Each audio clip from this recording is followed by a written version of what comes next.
Estoy mostrando ahora una solapa o una pestaña de Google Chrome que es sobre un algoritmo recursivo que es potencia, ¿sí? Que es un algoritmo recursivo sencillo eh, que vamos a ver ahora.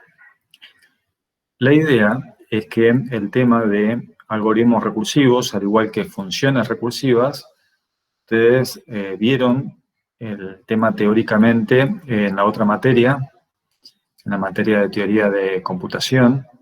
Estuvieron haciendo algunos ejercicios en papel sobre funciones recursivas. La mayoría de las funciones recursivas tienen un caso base y un caso que es el caso genérico o el caso recursivo.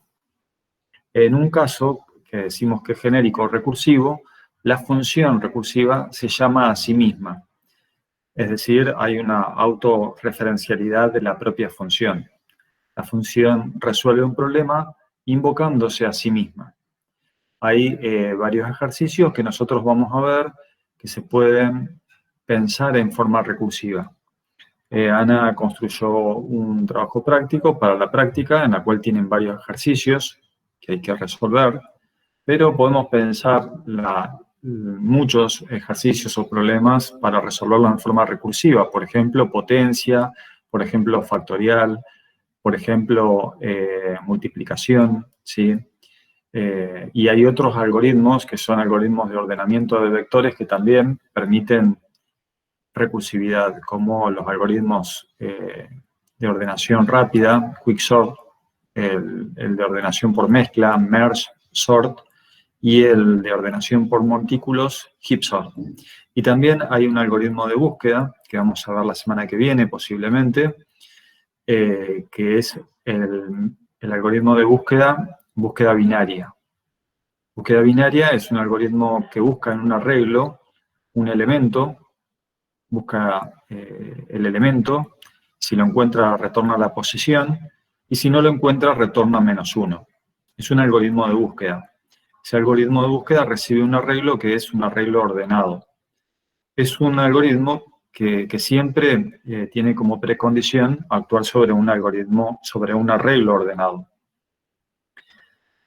Vemos dos algoritmos de búsqueda sencillos en la materia. La búsqueda secuencial, que es buscar un elemento en un arreglo, como ustedes ya saben hacer, se buscaría con un recorrido parcial, ¿sí? Porque en el caso de encontrarlo no hay que seguir iterando. Es la búsqueda típica y la más común, es la búsqueda secuencial.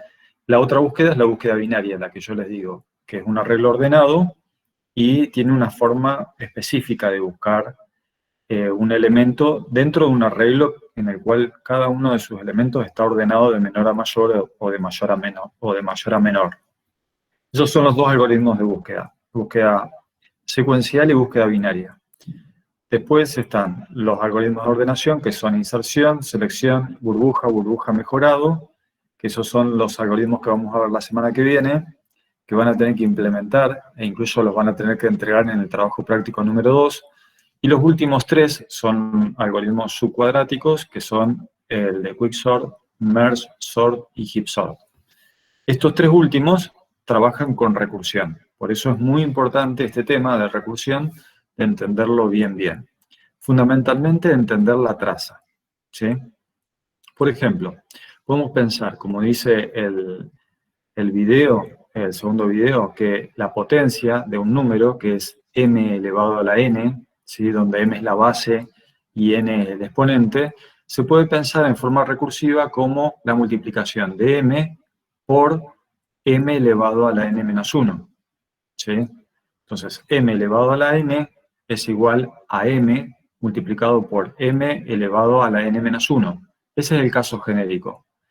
Y es lo que representa esta función, que se llama potencia, que estarán viendo ahora en pantalla, potencia de la base m y el exponente n.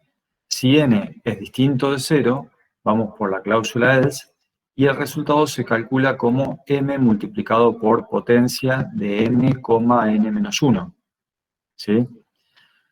Entonces, ahí estamos en el caso genérico, porque la función se invoca a sí misma con un subproblema, ¿sí? Si tenemos un problema dado, la invocación de la función a sí misma utiliza un subproblema menor. Siempre hay un llamado recursivo que va reduciendo la complejidad del problema, ¿sí? Se va a llamar recursivamente a sí misma varias veces, hasta que en un momento llegamos a que el valor de n, por ser decrementado en cada invocación, en algún momento llega a valer 0, es decir, el exponente es 0. Y nosotros sabemos que cualquier base elevada a la 0 da como resultado 1. Por eso, si n es igual a 0, resultado se le asigna el valor 1, que es el valor retornado. Esa es la definición recursiva. Nosotros tenemos que pensar todos nuestros algoritmos recursivos en función de una invocación de esa función o método a sí mismo. Siempre que lo invocamos, tenemos que verificar que el problema está definido en términos de un subproblema menor, ¿sí? Acá el subproblema menor está representado por potencia de m elevado a la n-1. Ya el exponente no es n, sino es n-1. Tiene una unidad menos ese exponente. Ese exponente se va a ir reduciendo hasta llegar a 0. Pero siempre existe en todo algoritmo recursivo dos partes. Un caso base, que en este caso es cuando el exponente es igual a 0 y el resultado es 1, y un caso genérico que representa aquel caso que define la función en términos de sí misma. Caso base y caso genérico o caso recursivo. Después, lo que tenemos que pensar también, que cada vez que nosotros aplicamos recursividad, estamos aplicando una estrategia que comúnmente se denomina en ciencias de la computación como divide y vencerás, ¿sí? Es esta cuestión de resolver un problema en términos de un subproblema menor, ¿sí? Bueno, por ejemplo, cuando yo iba al secundario, el rector del colegio, cada vez que el colegio, o el curso, perdón, tenía una queja, algo que estaba sucediendo que queríamos hablarlo con el rector nunca hablaba con un grupo, siempre hablaba de a uno, ¿sí? Es una estrategia que aplican las personas, que aplican incluso los militares, ¿sí? Que se aplica en cuestiones bélicas, pero también en cuestiones tácticas. Es, dado un problema, lo dividimos en subproblemas y resolvemos los subproblemas. El rector de mi colegio, ante un problema, nunca hablaba con un grupo. Siempre hablaba en forma individual. A veces atendía a algún grupo por un caso particular, pero él actuaba estratégicamente para ver cuáles eran las opiniones de cada uno y después recién resolver el problema. Dividir y vencerás, o divide y vencerás. Esa es la estrategia que aplicamos en varias técnicas de programación. Una de ellas es modularización. Cuando tenemos un problema grande, lo podemos solucionar por partes, construyendo módulos para cada una de las partes o cada uno de los subproblemas. En el caso de recursión, la función está definida en términos de sí misma. Nosotros suponemos que esta función está bien definida y que potencia de m elevado a la n-1 está bien resuelto. Entonces tenemos que considerar que el subproblema se resuelve correctamente y encarar la definición del problema, que en este caso es m a la n, sería expresado como m multiplicado por m a la n-1, donde el subproblema, que es m elevado a la n-1, está bien resuelto. Hay que considerarlo que está bien resuelto. Enfoquémonos en la definición de lo que es potencia. Potencia de m a la n es m por m elevado a la n-1. Y acá, en realidad, también decimos que al definir un algoritmo recursivo, se da una descomposición del problema y una composición del resultado. En otras palabras, es descomposición y recombinación, ¿sí? Nosotros habíamos visto varias estrategias al comienzo del año que tenían que ver con algunas estrategias heurísticas de cómo resolver un problema, que estaban formulados en un libro de George Polya, que es un libro que que nos explicaba cómo resolver los problemas, cómo afrontar un problema. Entonces, George Polya, ¿se acuerdan? Era el libro How to Solve It, o Cómo resolverlo.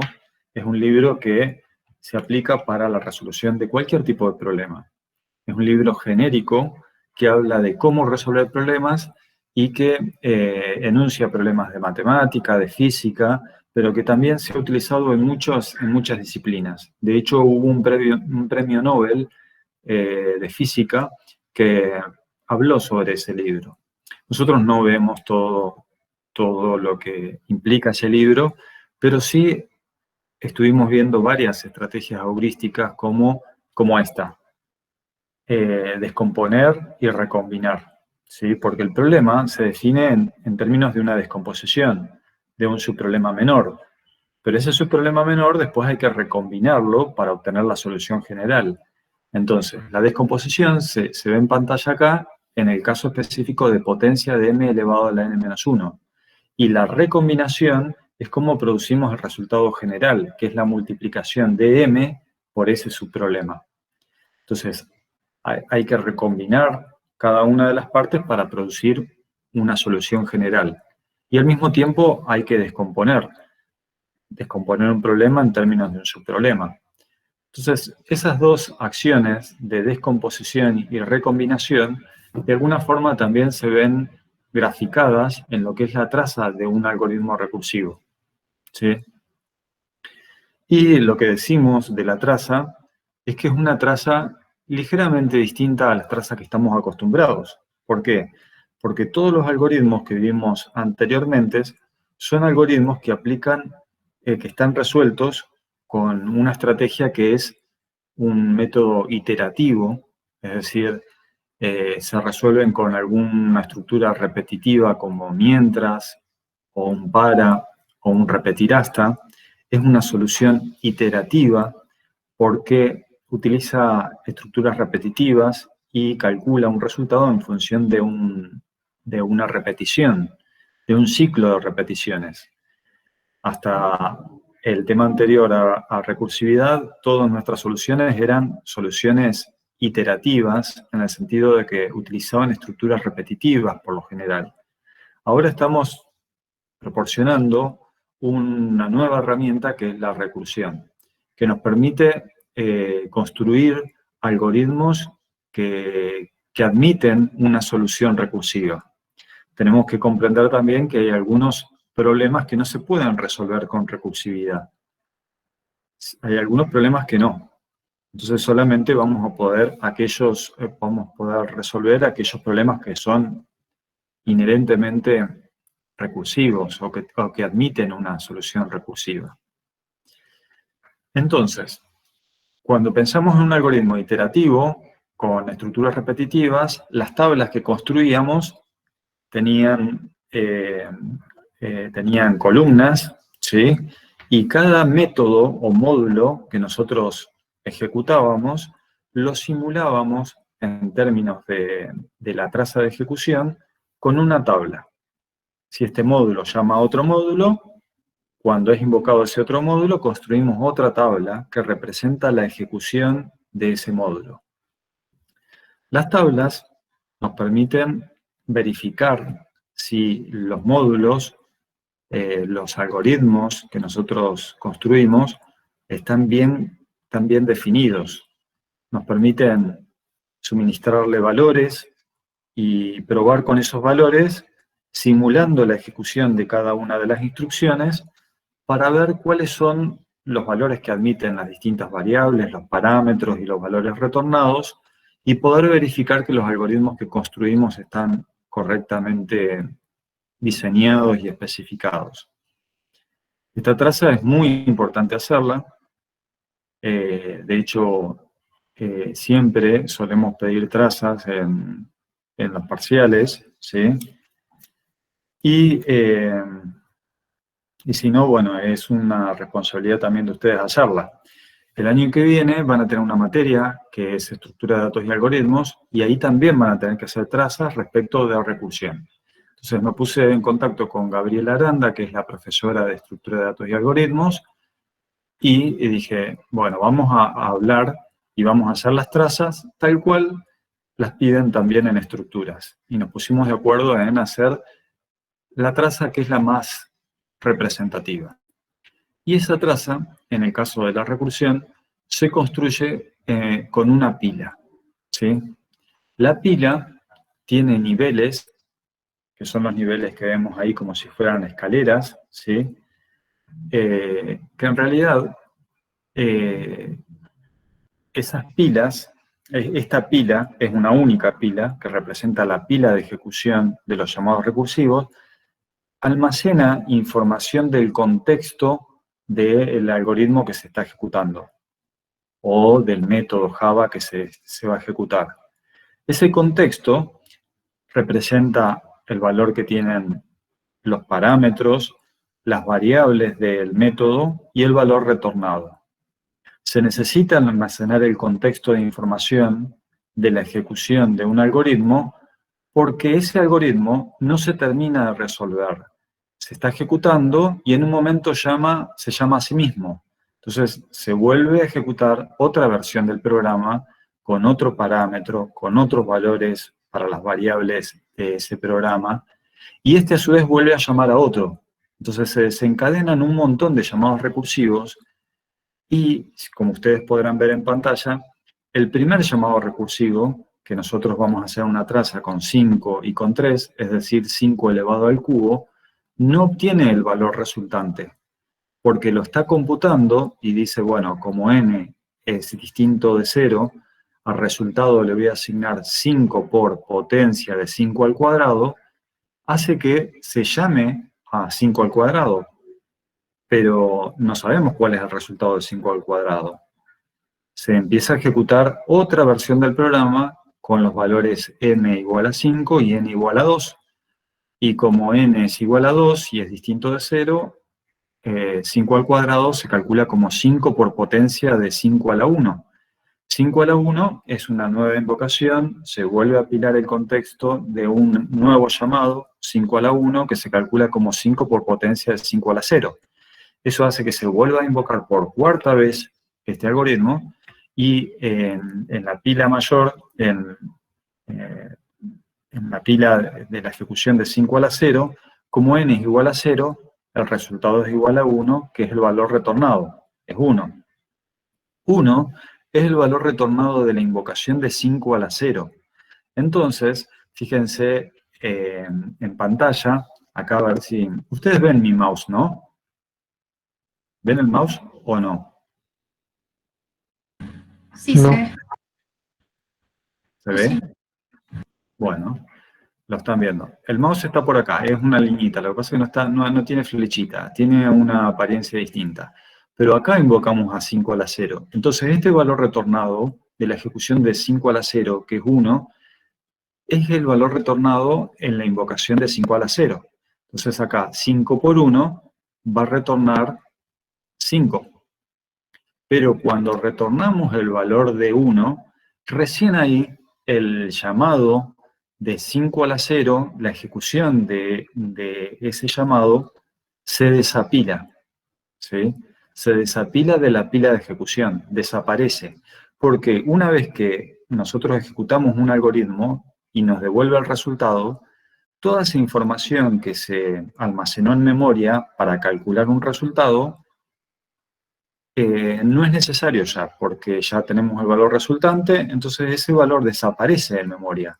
Y es por eso que esta cuestión de desapilar ese último nivel tiene que ver con reflejar que ese algoritmo ya se completó, que devolvió un valor resultante, y ese valor es retornado en el lugar donde fue invocado 5 a la 0, que fue invocado acá. Entonces, donde fue invocado lo reemplazamos por el valor retornado. 5 por 1 es lo que figura acá, donde esta línea representa 5 elevado a la 1. 5 por 1. 5 por 1 es 5. 5 es el valor retornado de 5 a la 1, que es devuelto en el lugar donde fue invocado, que es potencia de 5 a la 1. Eso me da 5 por 5, que es 25. Entonces 5 al cuadrado retorna 25 y ese valor es retornado donde fue invocado, que es potencia de 5 al cuadrado. 5 por 25 da 125. Esto, que en realidad está mostrado en una pila que va creciendo, se denomina pila de ejecución y se está mostrando el apilamiento de los llamados recursivos, ¿sí? ¿Cómo se apilan los llamados recursivos? En el momento que llegamos al caso base, se resuelve recién ahí el llamado recursivo correspondiente al caso base y se comienza a desapilar, ¿sí? Se desapila cada uno de los llamados recursivos a medida que estos se van resolviendo.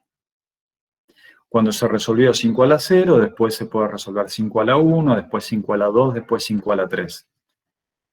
Entonces, ¿por qué utilizamos una pila? Porque debemos preservar y resguardar el valor de los parámetros, de las variables internas al algoritmo, una vez que éste se comenzó a ejecutar y aún no ha finalizado. Entonces debemos guardar esa información contextual del algoritmo para poder recuperarla una vez que necesitamos resolver ese algoritmo. Esperen que voy a encender y enchufar mi computadora que la tenía desenchufada.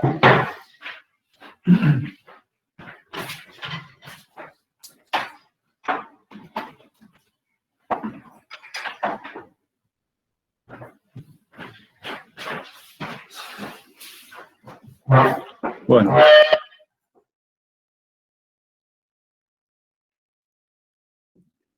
¿Hacemos para qué entonces? Para poder preservar la información. Y además se da en una estructura que es de tipo pila. Una pila, como he representado, digamos, el video, que es similar a una pila de cajas, ¿sí? A veces hablamos también, en otros años generalmente damos el ejemplo de una pila de platos para lavar, ¿sí? Tenemos una pila así de platos para lavar. Bueno, siempre tomamos el que está en el tope de la pila. Y a medida que los vamos lavando, también los podemos ir apilando. Pero siempre que utilizamos una pila, estamos poniendo un elemento en el tope y quitando un elemento del tope. A nadie se le ocurriría quitar un plato de la base, porque hay un montón de otros platos que están por encima. Por eso, una pila se escribe en inglés como LIFO, last in, first out. El último en entrar es el primero en salir. Last in, el último en entrar, first out, es el primero en salir.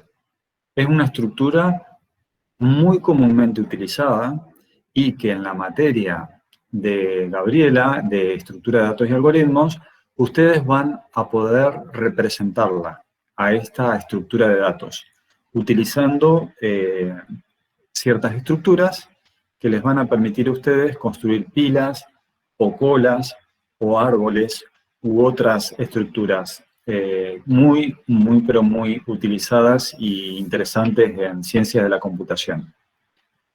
Esta pila, que representa la pila de ejecución, es la representación de la traza de este algoritmo recursivo.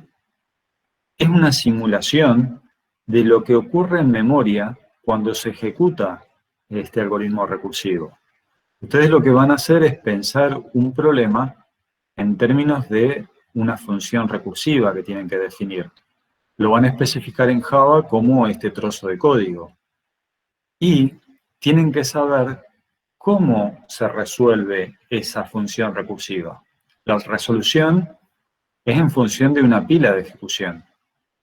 Una pila que va llamando va apilando los llamados recursivos, los va apilando a cada uno de los llamados recursivos hasta que llegamos al caso base, y a partir de ahí se empiezan a resolver en cadena cada uno de los llamados, se empiezan a resolver y comienza una desapilación de la información.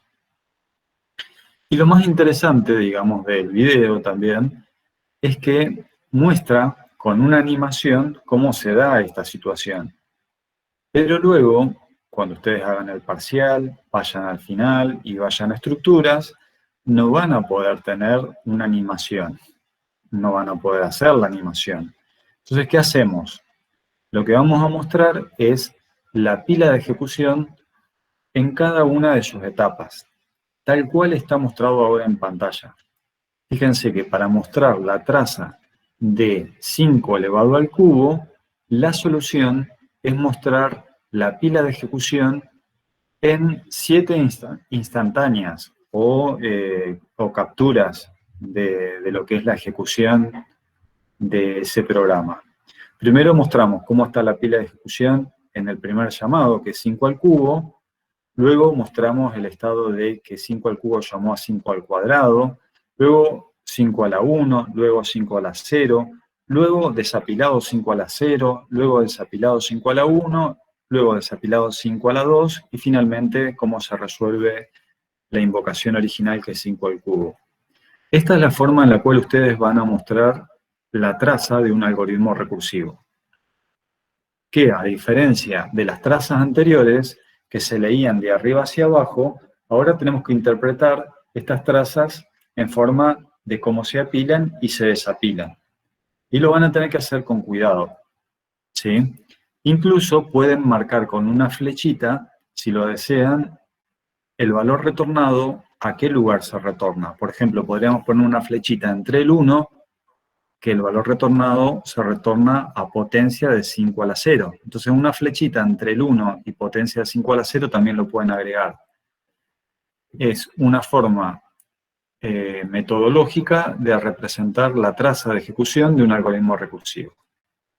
¿Alguna consulta sobre este algoritmo de potencia?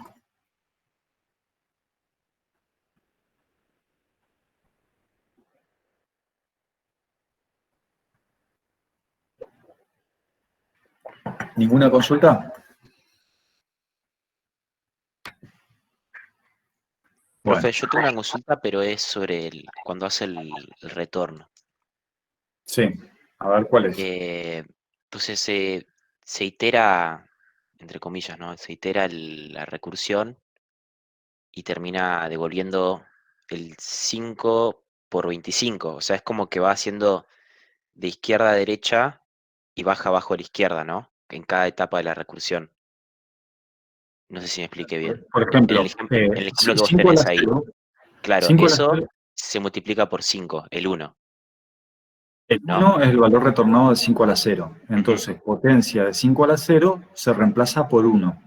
claro.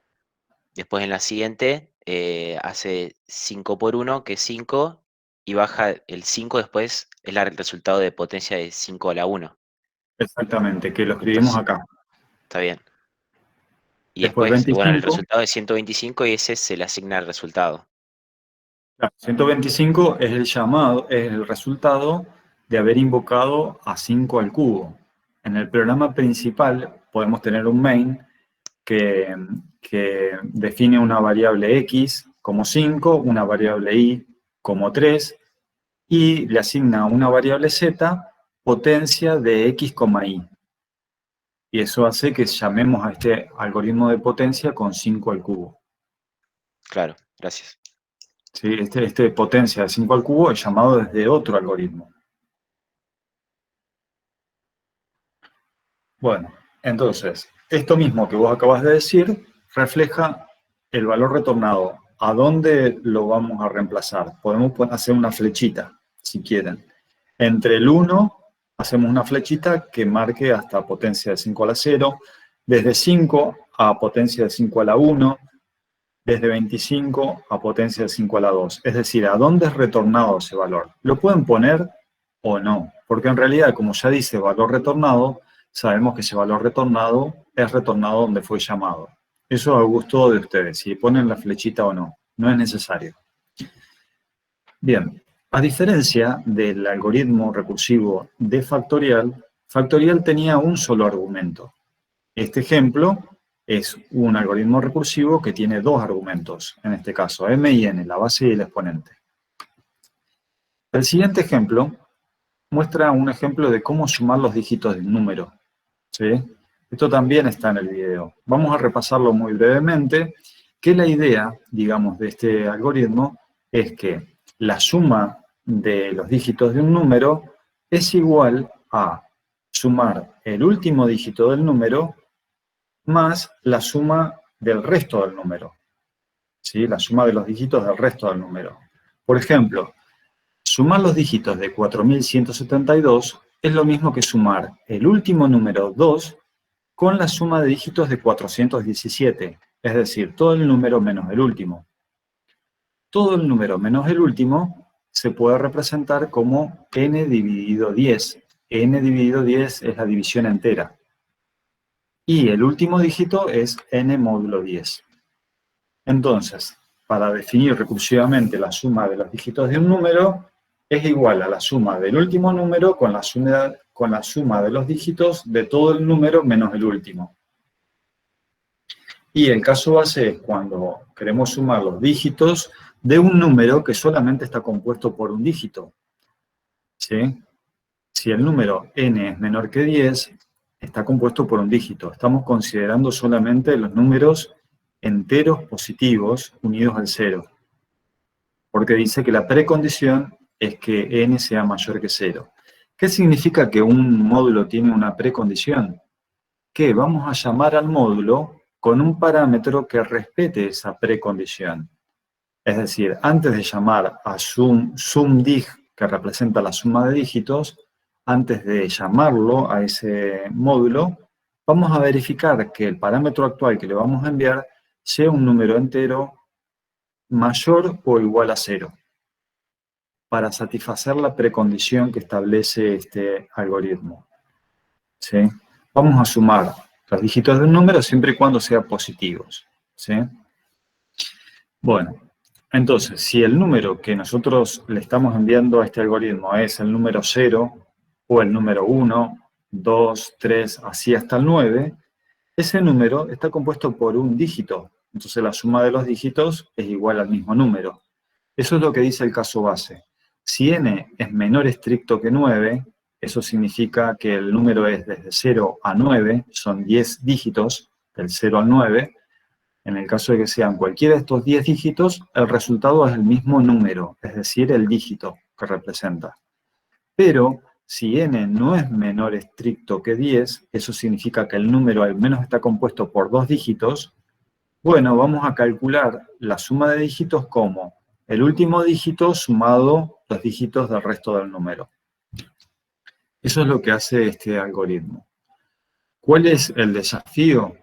Primero, cuando uno tiene un enunciado y el enunciado pide construir un algoritmo recursivo, es pensar el problema, descomponer el problema en términos de sí mismo, un subproblema menor, y en utilizar una estrategia heurística que tiene que ver con descomposición y recombinación. ¿Por qué? Porque se descompone el problema en términos de sí mismo, pero hay que recombinar cada uno de los resultados para producir el resultado final. Y esa recombinación se da generalmente a través de una operación. Acá la operación es sumar los dígitos. Entonces la recombinación actúa con una operación aritmética que es la suma. En cambio, recién, para recombinar el resultado, sabemos que tenemos que calcular la potencia. Y la potencia está definida como m multiplicado por m a la n-1. Entonces acá no tengo que sumar, tengo que multiplicar. Tengo que recombinar cada uno de los resultados en función de una multiplicación. Por eso la recombinación acá utiliza un por o multiplicación, y acá al recombinar utilizamos una suma, ¿sí? Eso depende de cómo está planteado el problema. A veces vamos a tener que sumar, multiplicar, dividir, de la forma que sea. Y es más, tanto en el ejercicio de recién de potencia como en este ejercicio que es de suma de dígitos, yo ya voy produciendo el resultado en función de el último dígito sumado la suma de dígitos del número menos el último dígito. Estoy empezando a construir ya el resultado. Fíjense, la suma de dígitos de 4172 es 2 más la suma de dígitos de 417. La suma de dígitos de 417 es 7 más la suma de dígitos de 41. La suma de dígitos de 41 es 1 más la suma de dígitos de 4. Es decir, fíjense que yo ya estoy separando al 2, el 7, el 1. Finalmente llego que la suma de dígitos de 4 es 4, ¿sí? Acá faltaría un 4. Ese 4 es el valor retornado, que sumado con 1 me da 5. 5 es el valor retornado, que sumado con 7 me da 12. 12 es el valor retornado, que sumado con 2 me da 14. Pero fíjense que a la ida de la recursión, a medida que voy llamando y apilando los llamados recursivos, ya voy obteniendo cierta parte del resultado, que no se termina de resolver, pero estoy separando el último dígito en cada llamado, antes de cada llamado. Separo el 2, separo el 7, separo el 1, separo el 4. Esto es muy distinto a un ejercicio que vamos a ver después, en el cual el resultado se empieza a componer a la vuelta de la recursión. Nosotros para resolver el problema en general, tenemos que ejecutar estos llamados recursivos, la máquina los va a ejecutar solitos, los llamados recursivos, y nos va a otorgar un resultado. Pero muchas veces la solución se construye, decimos, a la ida, a medida que vamos apilando los llamados recursivos, y otras veces se construye a la vuelta, ¿sí? Y a veces también se construye a la ida y a la vuelta. Eso es lo más interesante de la recursión. ¿Cómo vamos a recombinar las soluciones?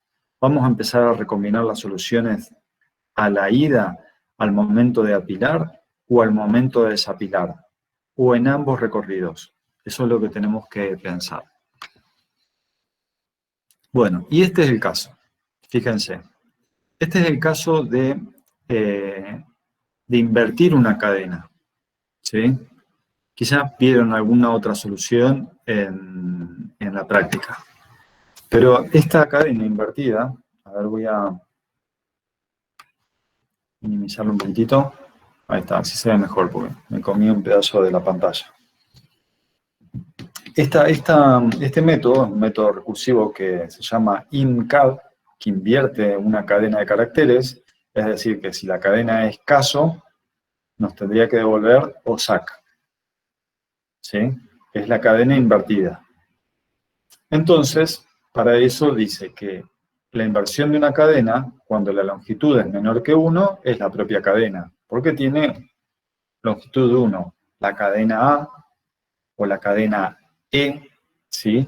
Invertida sigue siendo E o A, ¿sí? Si la longitud de la cadena es 1, la inversión es la propia cadena. Ahora, si la longitud de la cadena no es 1, o sea que es mayor que 1, entonces el resultado es la inversión de la subcadena a partir de la posición 1 concatenado con el primer carácter, ¿sí? Y esto lo vamos a ver en pantalla. Fíjense, invertir la cadena caso llama a invertir de la cadena ASO, porque incadena de CAD punto substring a partir de la posición 1, la posición 1 de la cadena es la letra A. El substring a partir de la posición 1 es ASO. Es decir, que incad de caso llama a incad de ASO. Cuando se ejecuta incad de ASO, llama a incad de SO. Cuando se ejecuta incap de SO, llama a incap de O. Cuando se ejecuta incap de O es el valor retornado, porque la longitud de la cadena es 1 y retorna O. Entonces, la invocación a incap de O es O.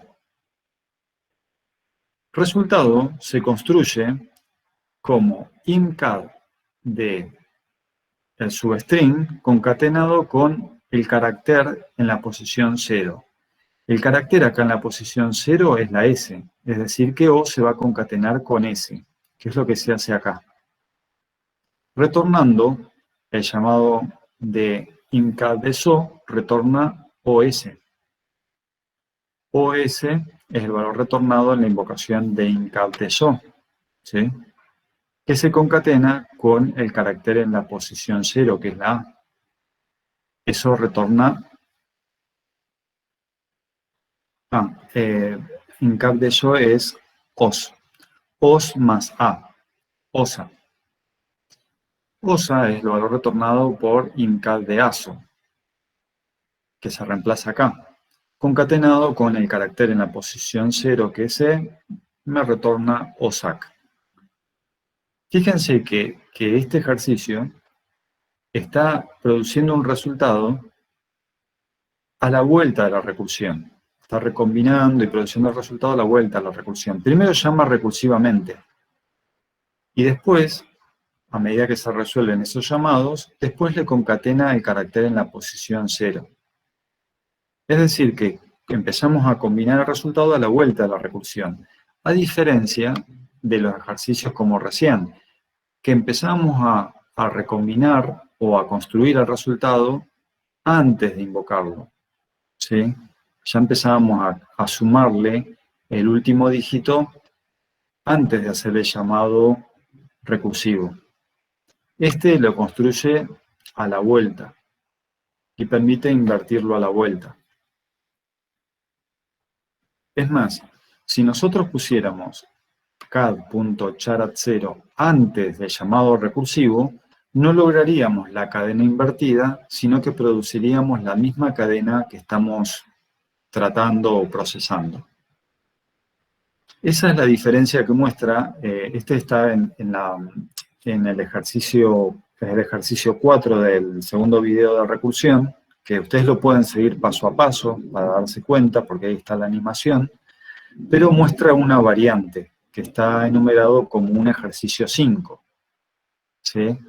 El ejercicio 5 está acá en pantalla, que es esta nueva pantalla, en el cual el resultado se compone como el carácter en la posición 0, el llamado recursivo de la subcadena a partir de la posición 1, concatenado con el carácter en la posición 0.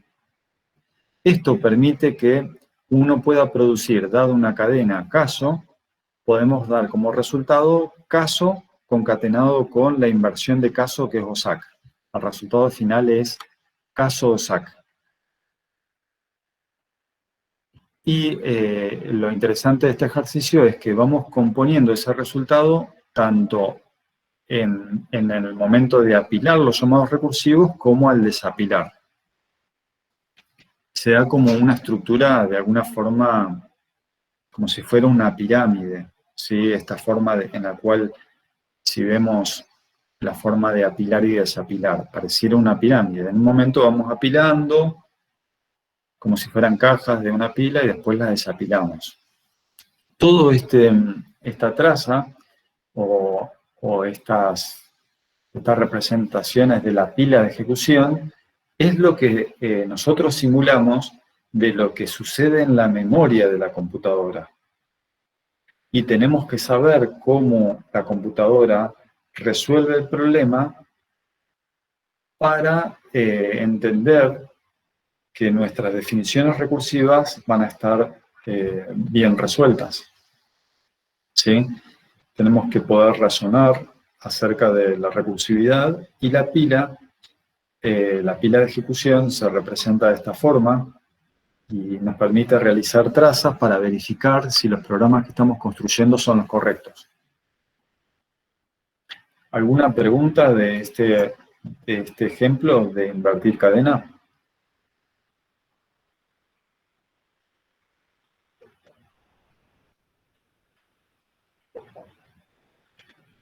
Lo más acertado es ver el video y hacer los ejercicios del video, hacer los ejercicios del trabajo práctico para terminar el trabajo práctico de recursión.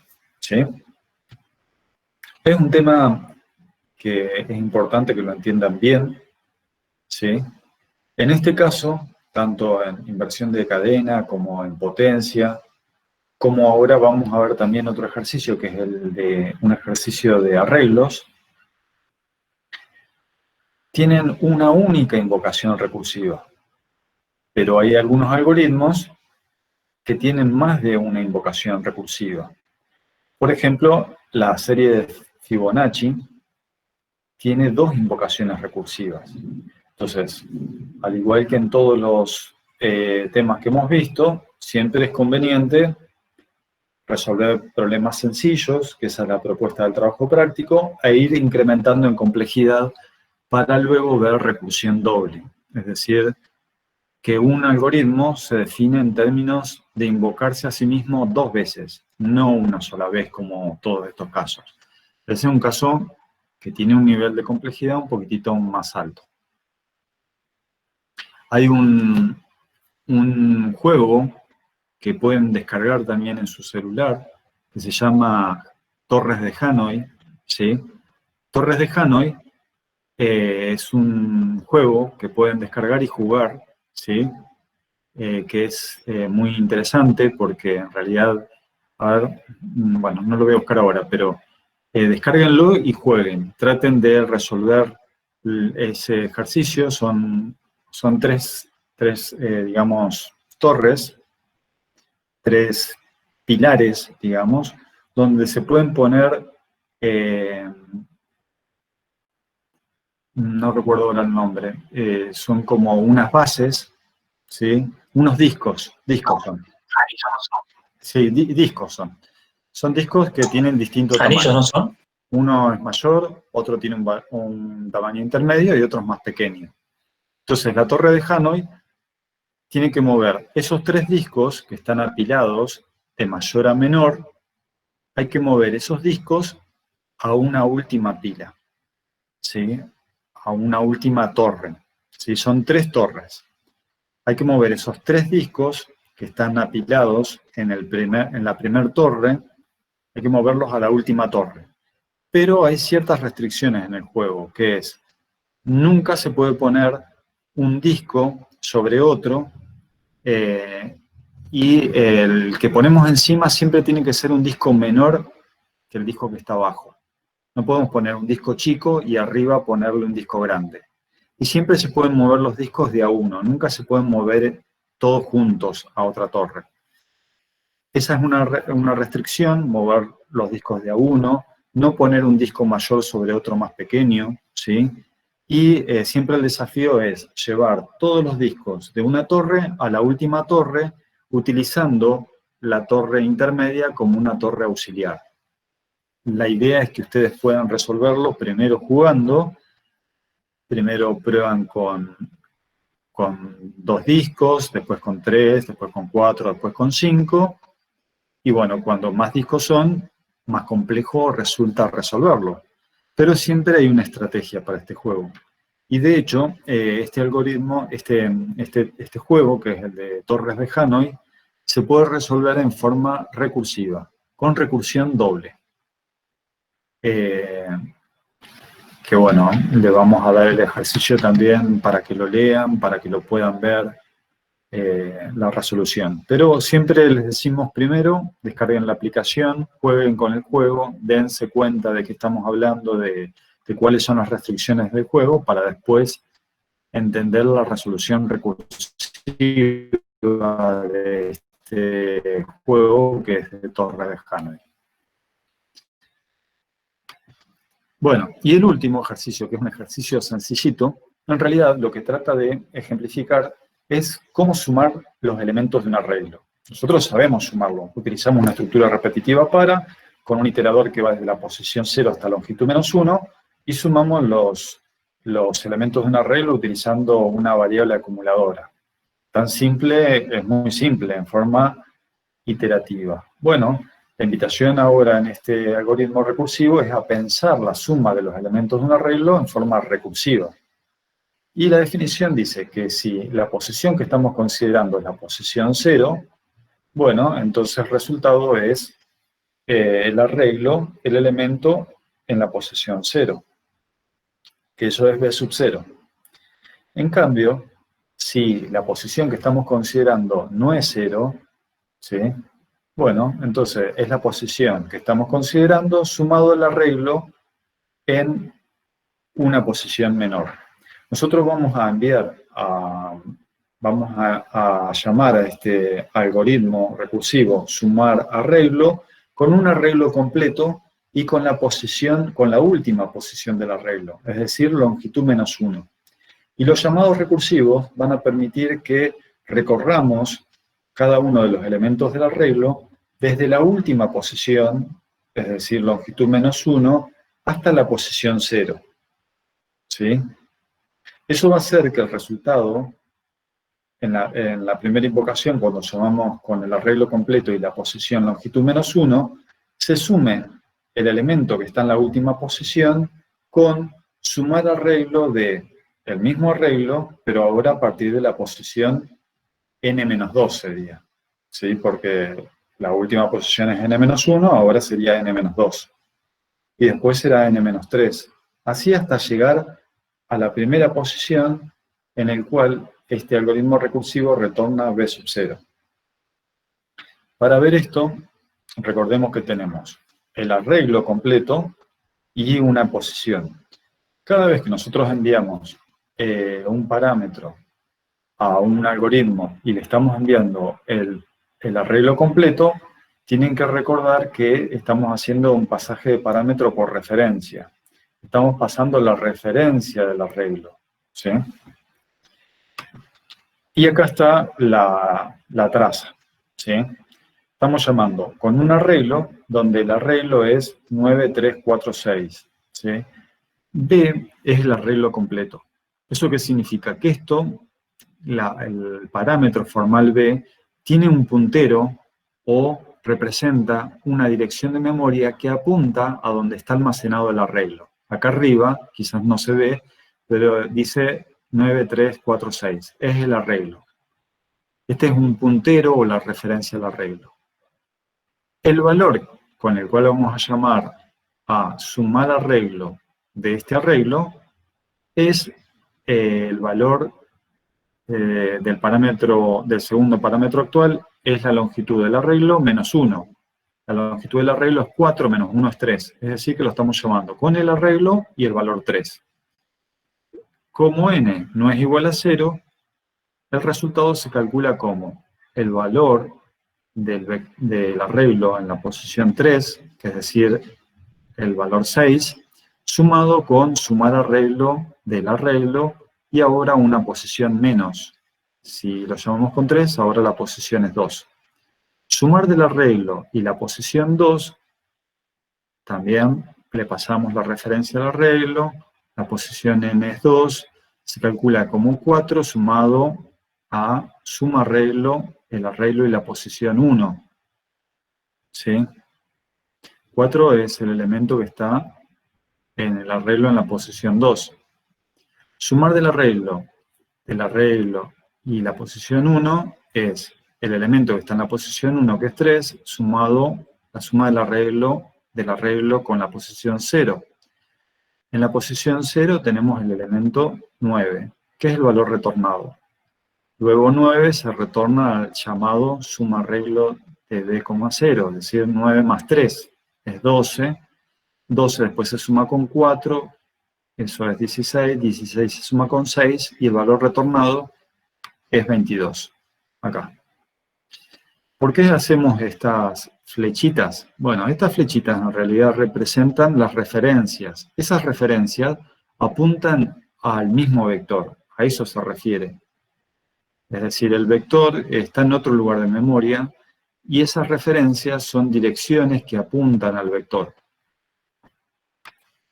Bueno, y acá en realidad está repetido, pero el arreglo está en un único lugar, y todas esas referencias apuntan al único lugar, nada más que acá estamos mostrando las distintas estáticas, o las distintas fotos, de cómo la pila de ejecución se va apilando y desapilando, que es lo que vamos a mostrar en todos los ejercicios.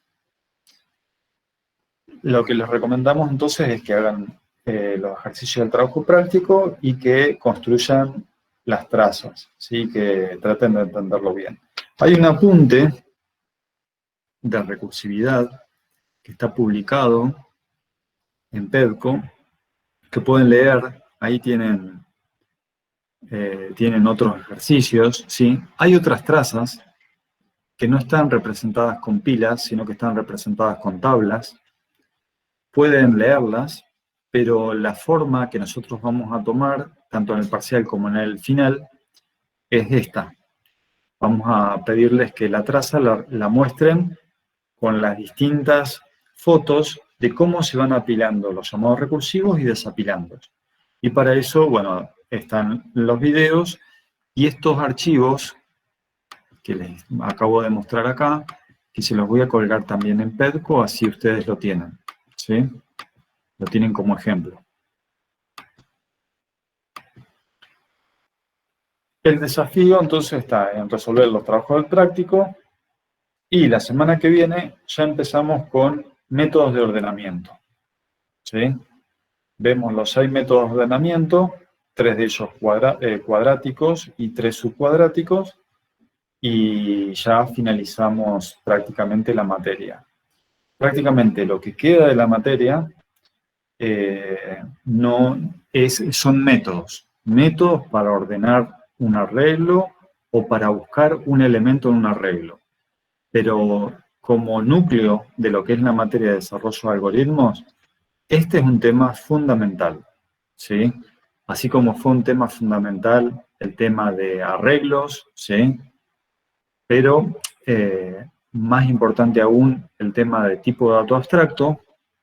Yo creo que el tema de TDA o tipo de dato abstracto más el tema de recursión son los temas centrales de la materia.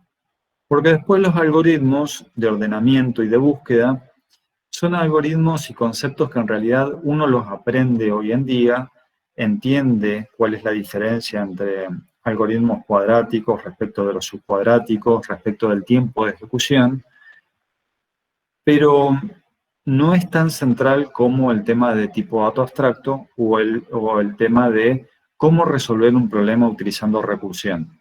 Esos temas son más importantes a nivel conceptual, porque implican una forma de programar distinta. En lugar de programar en forma iterativa, vamos a programar en forma recursiva, decimos, utilizando recursión, y eso es toda una lógica de programación diferente. O el hecho de poder construir mis propios tipos a partir de un tipo de dato abstracto. Bueno, eso también es una lógica de programación distinta, es muy interesante, eso hace interesante esta disciplina, que hay un montón de constructores que a nosotros nos permiten realizar cosas interesantes, programar soluciones más abstractas, pero utilizando estructuras. Estructuras que son conceptuales, ¿sí? Como por ejemplo un tipo de dato abstracto, pero no las podemos tocar, pero sabemos que la máquina permite soluciones que nosotros especifiquemos en forma recursiva y la máquina está actuando en memoria utilizando una pila de ejecución. Son todos conocimientos que van a ver ustedes que se desarrollan en esta carrera, que les van a permitir a ustedes construir soluciones muy prácticas. A tal punto que tenemos que entender que, por ejemplo, este trozo de código que permite sumar los elementos de un arreglo es muy pequeño y en realidad desencadena dentro de lo que es un llamado recursivo un apilamiento de los llamados recursivos, un desapilado de estos llamados. Pero estos trozos de código son sencillitos, son fáciles de leer, están definidos en términos de sí mismos, pero por detrás la memoria de la computadora tiene que resolver ese algoritmo recursivo. Y para resolverlo, utiliza pilas de los llamados recursivos. Es por eso que estas cosas estos constructores, como la recursividad, son muy útiles para ustedes para poder resolver problemas cuyas soluciones aplican recursividad. Y son algoritmos fáciles de leer, generalmente los algoritmos recursivos, no todos, ya vamos a llegar a los algoritmos de ordenamiento que son subcuadráticos, como el Quicksort, el Mergesort y el Heapsort. Bueno, esos son un poco más complicaditos, pero no son imposibles al menos. ¿Alguna consulta que quieran hacer? Yo, o sea, quería preguntar nomás qué beneficio tendría hacer, por ejemplo, el ejercicio de dar vuelta, o sea, de imprimir un array y después darlo vuelta e imprimirlo al lado, que por qué lo haríamos de forma recursiva y no con un for, por ejemplo. este ejercicio de sumar los elementos de un No arreglo. se te, ahí está, no se te escuchaba, profe. ¿Cuál ejercicio decís vos? ¿El de sumar los elementos de un arreglo Sí, el o...? segundo ejemplo que diste, el de dar vuelta a caso. O sea, imprimir caso y Ah, después del caso dado no de vuelta. un arreglo, de una cadena de caracteres, decís vos. Claro, perdón, una cadena de caracteres.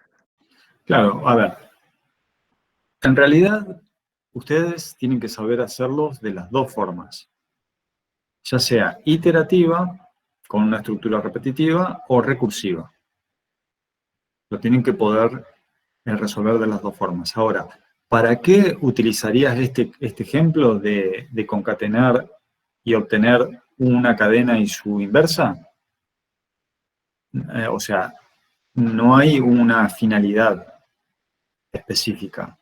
Simplemente este ejercicio está mostrado adrede para que vos veas que la cadena que nosotros le estamos enviando a este algoritmo, que es la primera parte de la solución, es decir, la cadena caso que también se devuelve, se va construyendo a la ida. Acá tenés la C, la A, la S y la O.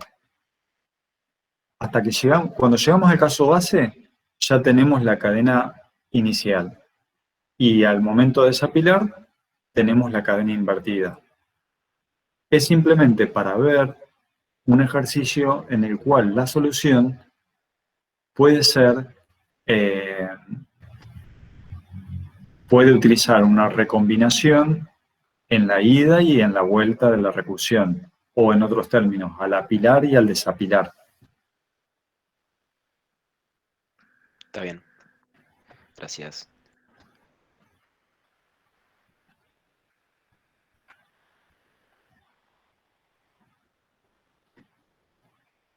Bueno, hoy va a ser una clase corta porque en realidad el tema es recursividad.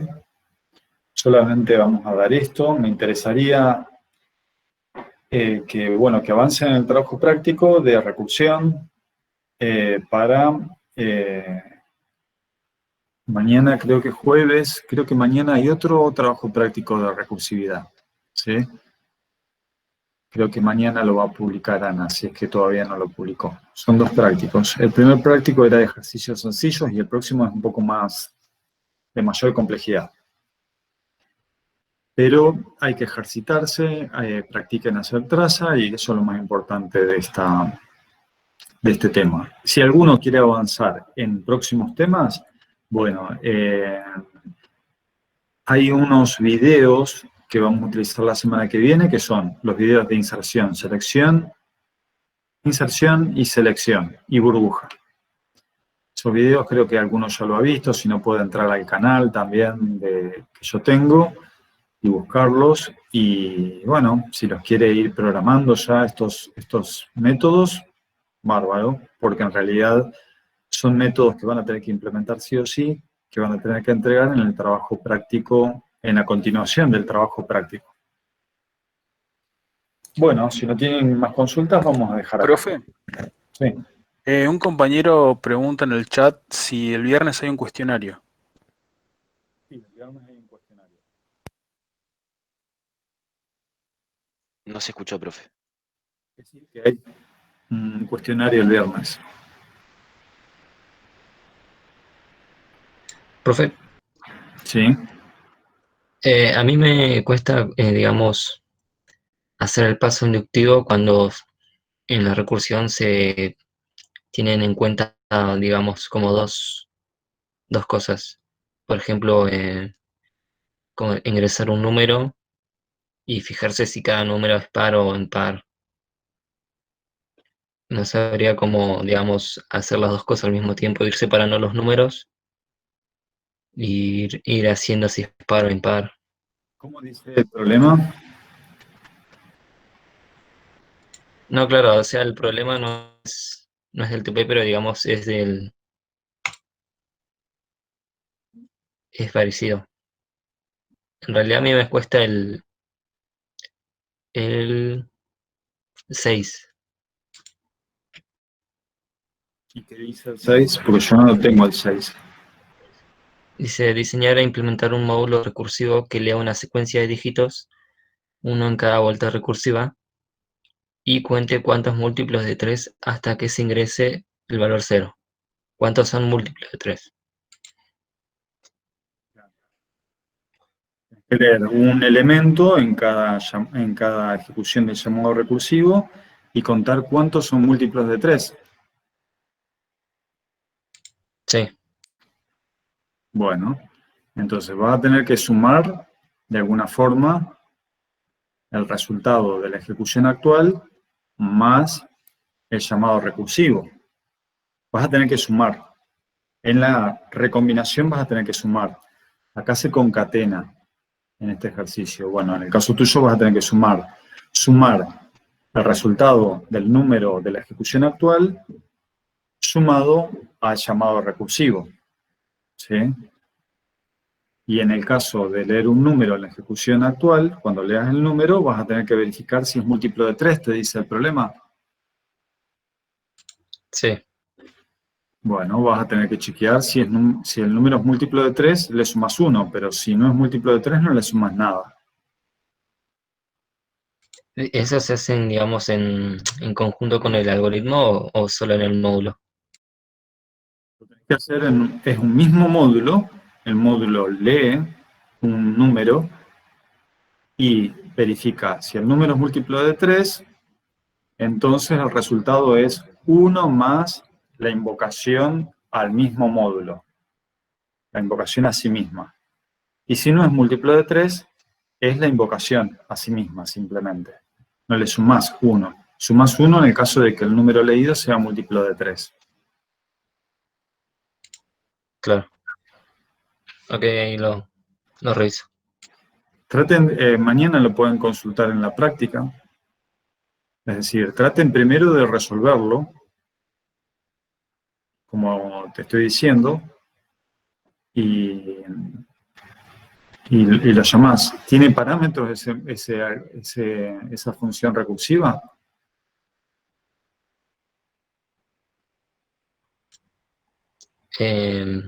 Serían los... Claro, me cuesta identificar si es... Sería como si es o no es el... Si es múltiplo o no. No, no tiene parámetros la función recursiva, porque el número lo lees adentro de la función recursiva. Vos en cada iteración de la función recursiva vas a leer un número. Lo que sí tiene un resultado. El resultado es un entero. Sí, vas a llamar. Suponete que el algoritmo se llama sumar múltiplos de 3. Se llama el algoritmo. Bueno, sumar múltiplos de 3 lo que hace es, al comienzo lee un número entero, n. Lo lees en la variable n. ¿Sí? Luego preguntas, si n es múltiplo de 3, ¿sí? ¿Cómo sabes si un número es múltiplo de 3? Si es 3 por algo. ¿Sí qué? Si es igual a 3 por algo. Por K. Sí, eso es en términos de álgebra. ¿Cómo lo Le haces, cómo, le haces un cómo- módulo. un módulo? Un módulo en términos de computación. N módulo 3 es igual a 0. Esa es la pregunta si el resto de dividirlo por 3 igual a 0 es múltiplo de 3. Entonces, vamos a preguntar, después de haber leído el valor de n, que es un número entero, tenemos una estructura alternativa que dice, si n módulo 3 es igual a 0, eso significa, si el número es múltiplo de 3, entonces, al resultado, ¿qué le voy a asignar? 1 más la invocación recursiva. Supongamos que el algoritmo se llama, ¿cómo dijimos que se llama? Sumar múltiplos de 3. 1 más sumar múltiplos de 3. Donde sumar múltiplos de 3 no tiene argumento. Y en el caso de que no sea múltiplo de 3, al resultado le vamos a asignar sumar múltiplos de 3. ¿Sí? Le vamos a asignar directamente la invocación de sumar múltiplos de 3. Sumar múltiplos de 3 no tiene parámetros, pero tiene un valor retornado, que es entero. ¿Sí? Es tan simple como eso. Ah, claro, yo como que siempre buscaba un parámetro, no sé. Claro, en este caso la dificultad es que, por lo que dice el enunciado y entiendo, no lo leí el enunciado, pero me lo acabas de decir, El enunciado te dice, bueno, sumar, construir un algoritmo recursivo que en cada iteración lea un número entero, y si el número entero es múltiplo de 3, bueno, que sume todos aquellos números que sean múltiplo de 3, dice algo así, ¿no? Sí, ¿cuántos son múltiplos? Claro, entonces vos en cada iteración recursiva lees un número, n. Si n módulo 3 es igual a 0, entonces al resultado, que es la variable que vas a retornar en el módulo, al resultado le asignas 1 más sumar múltiplos de 3, sin parámetros. Si no, al resultado le asigno sumar múltiplos de 3. Eso te va a retornar que vas a haber sumado 1 siempre que hayas leído un número n múltiplo de 3. Ok, ahí ya lo vi mejor. Bueno, tratar de resolverlo, bajarlo a Java, hacerle una traza, ¿sí? Porque muchas veces uno cree, sí, esto es fácil, así nomás. No, hay que bajarlo a la implementación, Java, una traza, y recién ahí, bueno, damos por hecho de que lo sabemos.